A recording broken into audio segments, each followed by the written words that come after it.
Hey everybody, it's your boy SergDragon, and welcome back to another edition of the Heavens Monsters podcast. With me today is T-Money.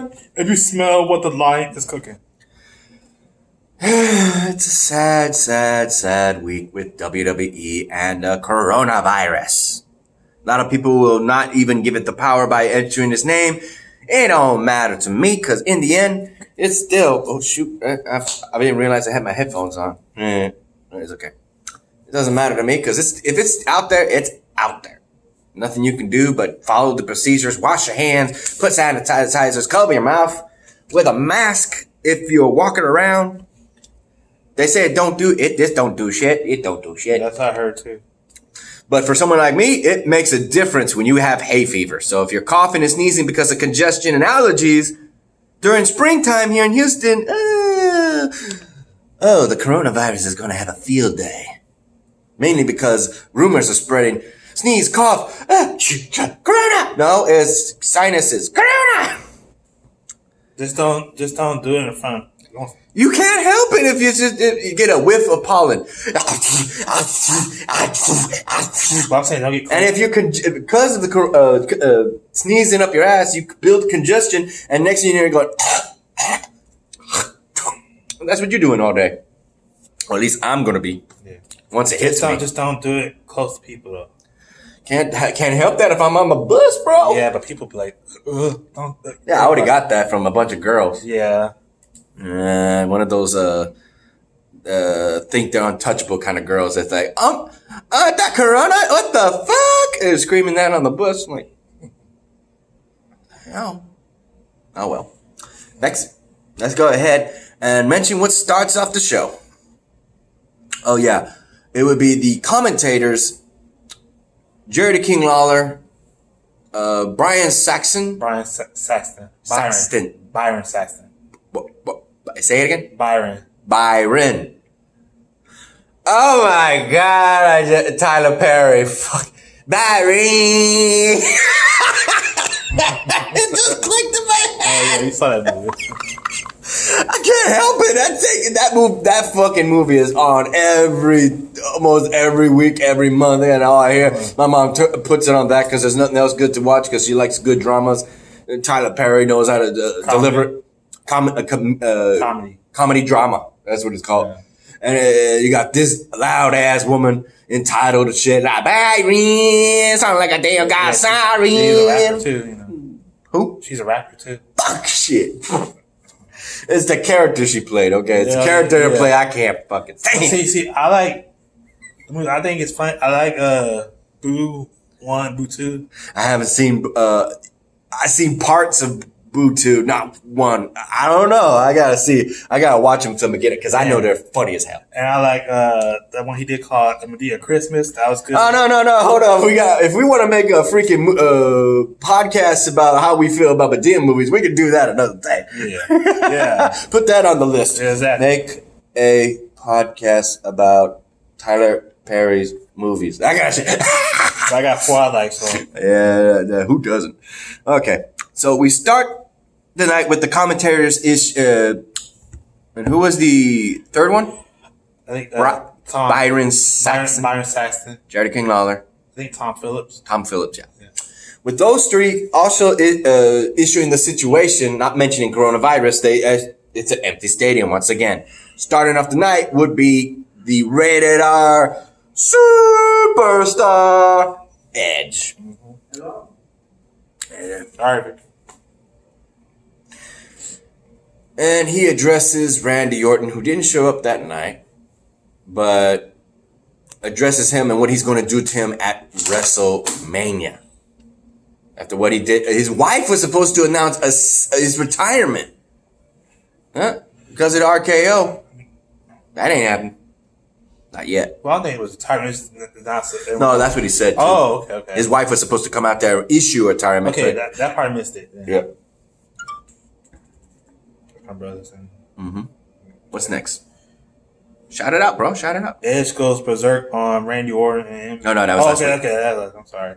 Oh yeah. Undertaker and AJ Styles signed their WrestleMania contract. In order to entertain the people, they did this. They kind of on SmackDown went back on both the Elimination Chamber matches to showcase what went on in those matches, just to give you something to jump about, because it's going to be pretty sad to have nobody in the audience. I still say they should have gotten everybody from the back and just have them in the crowd in the stadium to be the hype people. Come on. Would have been a good idea. You mean, let's see. You got the male superstars, the female superstars, anybody who's not working in the back, like some of the referees, the clothes designers, some of the people catering, the janitors, etc., etc. Even some of the people who are just managers and faculty members and people who weren't working on a desk right there and then, people who had to work on the camera, the sound, the fireworks, the monitoring, they can stay back there because they need to be back there. But everybody else, bring them out. Hell, bring out superstars from Raw, SmackDown, NXT, 205 Live, whatever. But some said that some didn't want to come because of the whole coronavirus. Oh, those who were there, that's what I'm saying. Yeah. It would have been nice. Plus, you would have had a referee right there. So, no, we didn't do that. Okay. Because after that, in this week, this edition, on Monday Night Raw, they showcased the whole entire match of 2020's Royal Rumble that was in Minute Maid Park. Mm-hmm. They showcased it, and I'm not going to lie, because we were loud as fuck, and you were there in the audience. Mm-hmm. It was a good way to see it from the commentator's point of view, because we couldn't hear a damn thing over mine and everybody else's loud mouth out of every second that came in. And next person. It was fun to watch it again. Mm-hmm. So now announce what came after that. Here. The Undertaker and AJ Styles signed their WrestleMania contract. Dude, that was trippy. We saw an Undertaker that had his straps already down, looking like he coming out as the American Badass or Big Evil. That was fun to see that. And he had his hair braided in a nice little tail. I like that. No, they didn't say Big. They said American Badass. Big Evil was like Big Evil. Yeah, it's two separate things. Mm-hmm. Yeah. Yeah, but he dressed up similar. Yeah. That's what I was saying. They said the American Badass is just similar too. Yeah, the American Badass, but wearing blue jean jackets like I do. Yeah. It's because they said it because of the hair. That's why. Oh, he had shorter hair back then? He had long hair as American Badass. Yeah, because he had his hair braided. That's why they said that. Okay. Yeah. Undertaker didn't say a damn thing, sadly. I was hoping he would say something. But when he got to the ring, there was no contract. He flipped the damn table. I'm like, what the heck was going on? He wasn't. And they explained that after commercial break. His mind? Go ahead. He didn't feel like talking. He just want to fight. Mm-hmm. No, he was there to sign a contract. There was no contract. But AJ Styles had the contract in the back. Because the reason why, because AJ Styles mentioned Undertaker's wife. Again. And he didn't have the balls to go take it to Undertaker, so he had Luke Gallows and Carl Anderson both go over there. They didn't want nothing. They didn't want none. None. Yeah.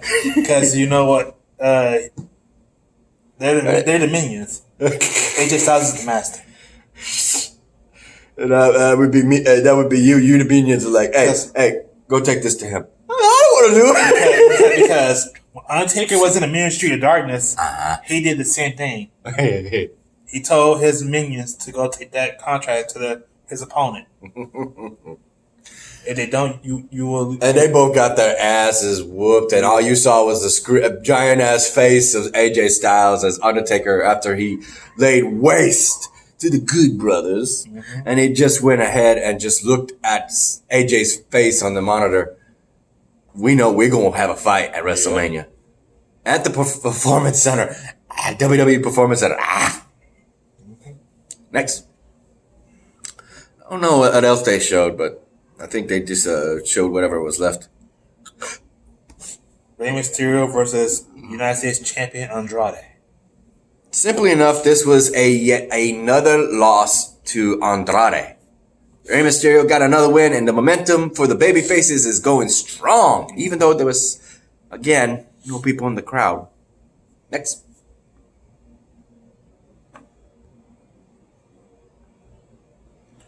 Raw Women's Champion Becky Lynch addressed her match against Shayna Baszler. Shayna Baszler was in the back watching this. And through all the time that Becky was talking, Shayna was just sitting there, just, damn. It's like a shark just waiting to jump. Just stayed there. It's like one predator to another. They just stayed their grounds until it's time. So she said her piece, said her threats, and she already went through this with Ronda Rousey, and damn it, she'll do it again with Shayna Baszler. That's yet to be unsaid. We'll have to see when these two actually fight and see which badass woman comes out on top. Your favorite going in? I had to go with Shayna Baszler. I'm good. Let them both decide. Let them decide. Next.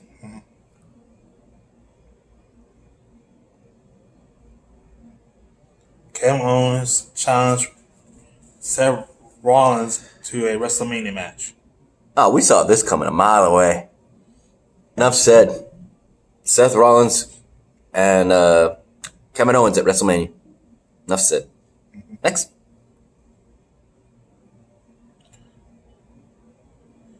Stone Cold Steve Austin shows up on Monday Night Raw to celebrate 316 Day. Yeah. So basically, Stone Cold comes into the arena, it's empty, and he's telling the speech, he's talking to all the people, saying all those people watching and all that stuff. And then he says his piece, and it's happy. He even gets these file cards saying what you can do on 360. Basically, finger gesture, cussing your mouth off, drinking beer instead of coffee first thing in the morning. And the whole damn time, Byron Saxton? Byron Saxton? Yeah, you put B-Y-R-O in Byron. Byron Saxton? Yeah, Saxton. Yeah. Saxton? Yeah. Saxton. Byron. Saxton. Was filling in for the crowd because he said, give me a hell yeah. And he's literally saying that to an empty crowd. And Byron says it twice. He says, what? Hell yeah. That'd be us. If we were there, that'd be us. Ultimately, he got scorecards. He's giving his Stone Cold a different number every time. And he's like, what the hell? Seriously? Tough crowd. Finally, he gets done talking and he ultimately invites Byron to the freaking ring. And he says, hell yeah.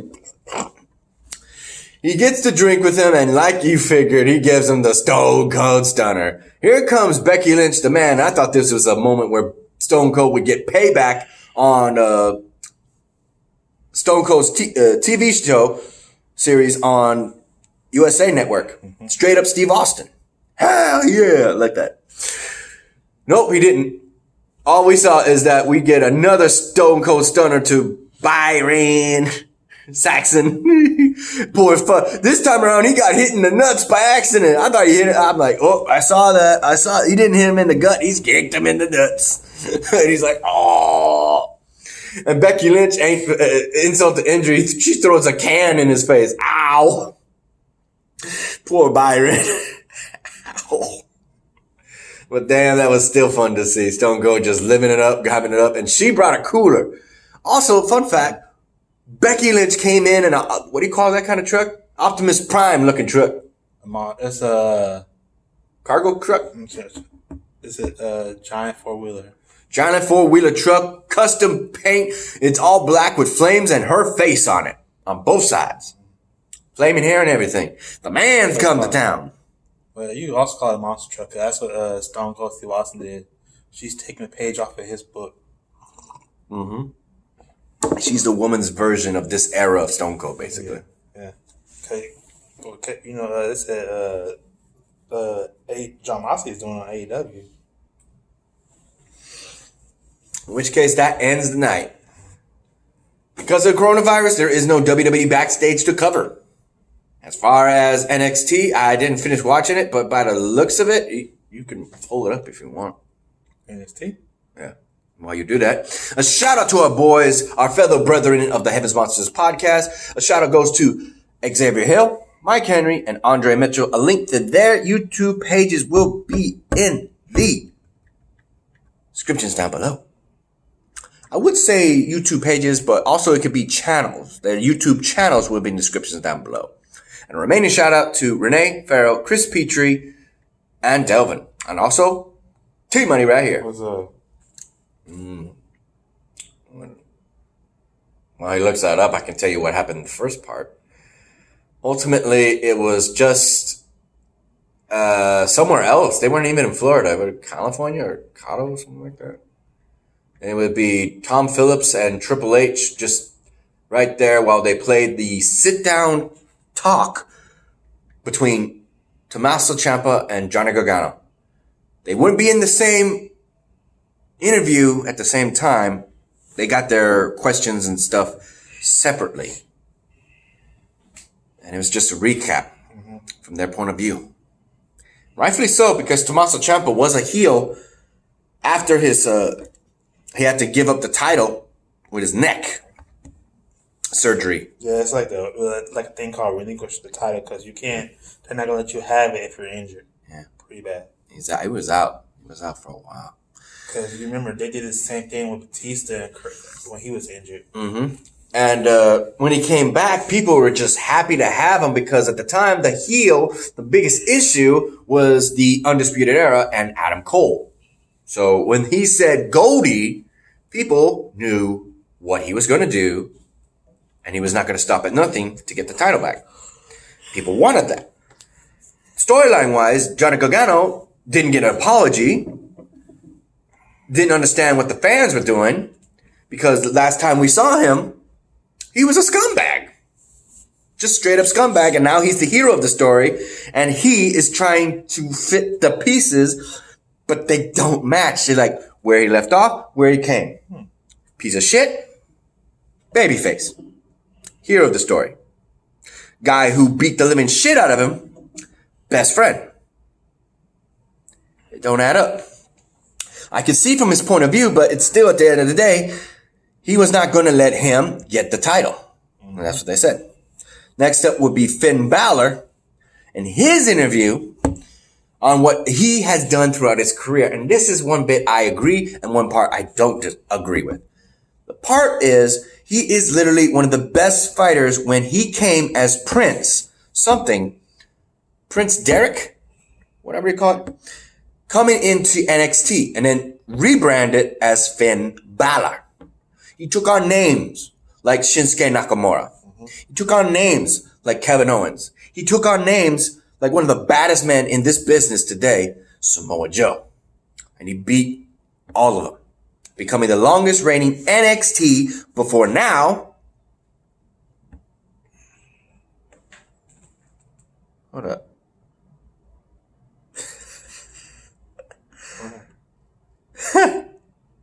You know what we were supposed to get yesterday on Wednesday?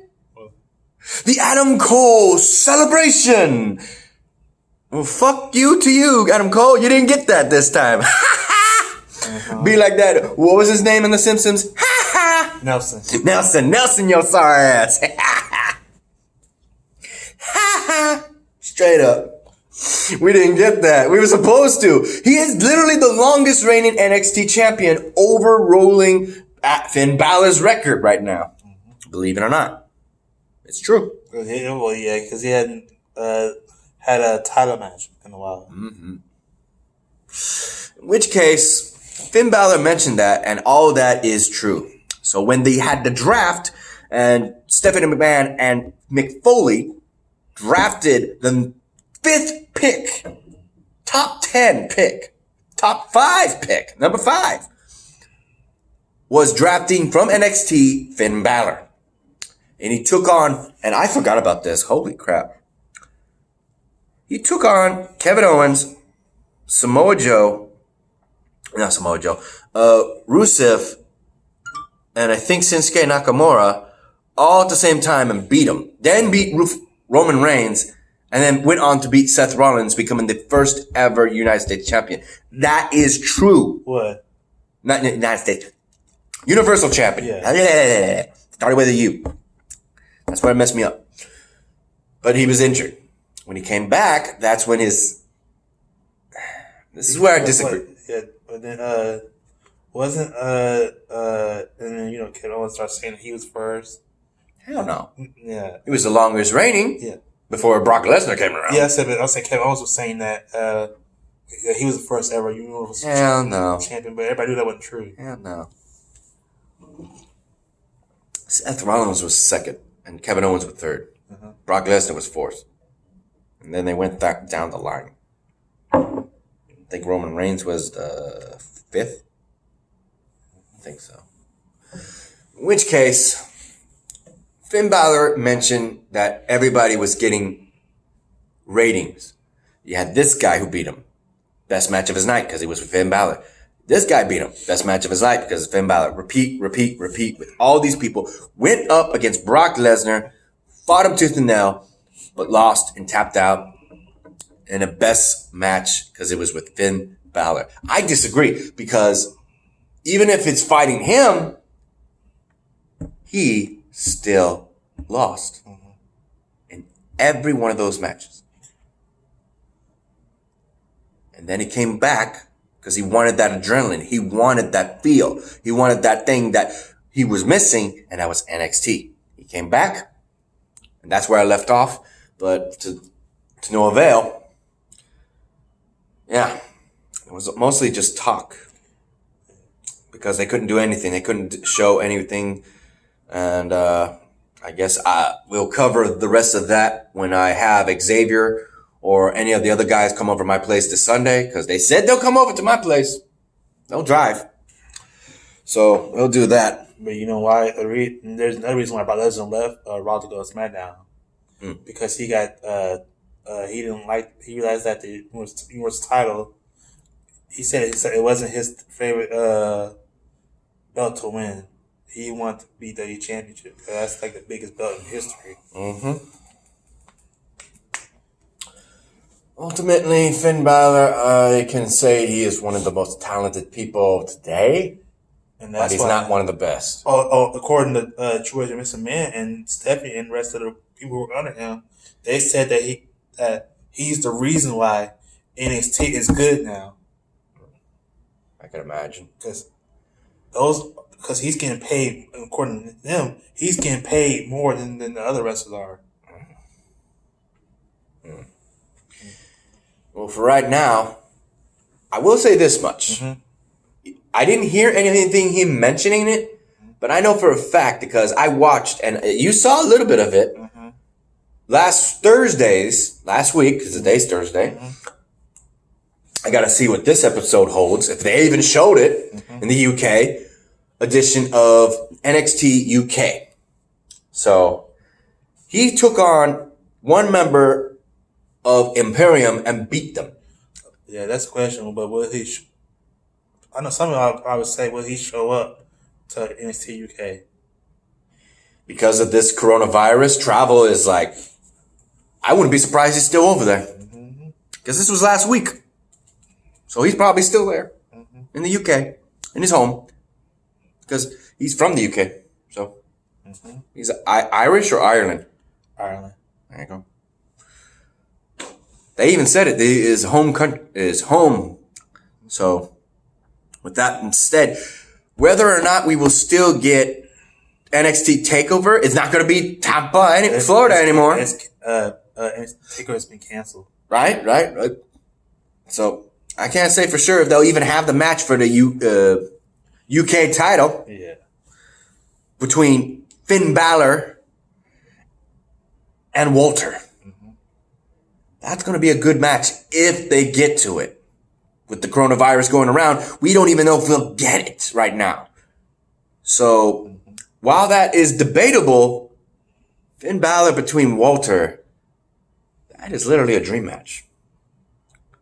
So, Finn Balor, I say, that title, it's been long overdue. It has been long overdue. That somebody has not taken it from Walter. And somebody needs to take it from him. So, he's not one of my favorites. He's yours. Walter? No. No, Finn Balor. Oh, Finn Balor, yeah, of course. If it has to be somebody, it would be another one of his first that he can take to the Hall of Fame when he gets it one day. He will. Yeah, he's got more. He got a lot of years to get. Let him get that, and the only thing he'll be missing, but did he become a tag team champion? Finn Balor In WWE. Finn Balor, no. Only title he ever had was the Intercontinental. So he had that Universal title. Okay.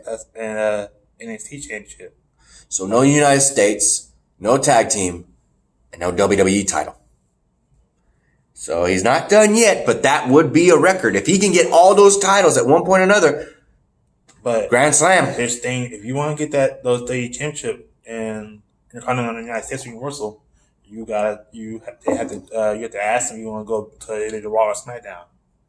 Not right now. I'm not saying right now. I'm saying he has to do that if he asks. Eventually, he's going to want that WWE title. That is the biggest prize that WWE has, technically. Yeah, and that's what he had. Universal belt is just, Universal belt is just iffy still to this day. Yeah, it's still iffy. No one really cares for that belt anyway. Mm-hmm. I'm saying if he wants the championship, he has to go and ask the WWE that he wants to be drafted to Raw. So that's as far as I'm at. I'll have to finish watching it when I get home. But yeah, they were supposed to do a sit-down interview, I guess, with Rhea Ripley and maybe Charlotte Flair as well. I don't know. Like I said, I'll cover that in the next edition of, and that's if they do it, SmackDown and 205 Live with Xavier and whoever else is with me in the podcast at my house. Just before you go ahead. There's people still commenting and saying that they should never got rid of that World Heavyweight Championship belt. Or at least call it something else like global title. At least that would make more sense. No, but they can't because that's Impact's name. They can't use that name. Global title? Yeah. They can't use that. Universal title. Yeah. That was the best they could come up with. Yeah. They could have called it something else. Mm-hmm. Look up a freaking dictionary. Global, world, Terra, Planet. Mm-hmm. Hell, even Daniel Bryan did that Planet title belt. Yeah. that was short-lived. Mm-hmm. So at least we could say that was his custom title, just like it's more like the Smoking Skull title. Yeah. That was Stone Cold. And what was the Rock's? The Brahma Bull. And was the hardcore title one? No, that was the 24/7 title. Never mind. Here's the thing about that Brahma Bull. That belt was originally supposed to. They thought about having Rock debut that belt, but then they decided not to because they don't think that'd be Rock. Rock would want to do that. And let's not forget John Cena's title belt. Yeah. Yeah, that's pretty much it. Anything else to comment, bro? Yeah, I was like, and what's going on? Go ahead. They thought about debuting that Brahma Bull, but they decided not to do that. Because they thought Rock would not want to do that anyway. Anything else? That'd be it. Anything else that's being canceled on your part that you know of with the coronavirus? Go ahead. Okay. So what I want to say. You read things I don't. Okay. So I'm asking. Oh, go ahead. Let's see what I think. You know that filing thing you see with the okay. Randy Orton is mad about how like the WrestleMania picture, how they got a football player on the. I can't make that robot computer noise. I can't do it. I'm not that good with that kind of sound effects. Okay, here's the thing. Randy Orton is mad about how they have a football player on the cover. They do. Shut. Let me see. Can you get it to us sideways? Can we do it sideways? Yes, we can. There you go. Randy Orton's mad about this. What the? Why is he in the front? We got a football player in the front. Even Brock Lesnar's in the back. What the fuck? That's my first time seeing that. What the fuck? I told you you don't give a shit. I don't. Here's what he said. I'm going to read it for him. Go ahead. Yeah. Here's Randy Orton said, well, ain't that some bullshit? That was good. I'm happy I told you to do that. Well, ladies and gentlemen, I guess that's it for us. Ready to close it? Here we go. Like this video, give it a thumbs up. You didn't, give it a thumbs down. You didn't like the content, hit that subscribe button and the big red button down below and hit that notification bell for the next Heaven's Monsters podcast. I am SergDragon. This is T-Money. We'll see you in the next video. All right, peace. Peace out.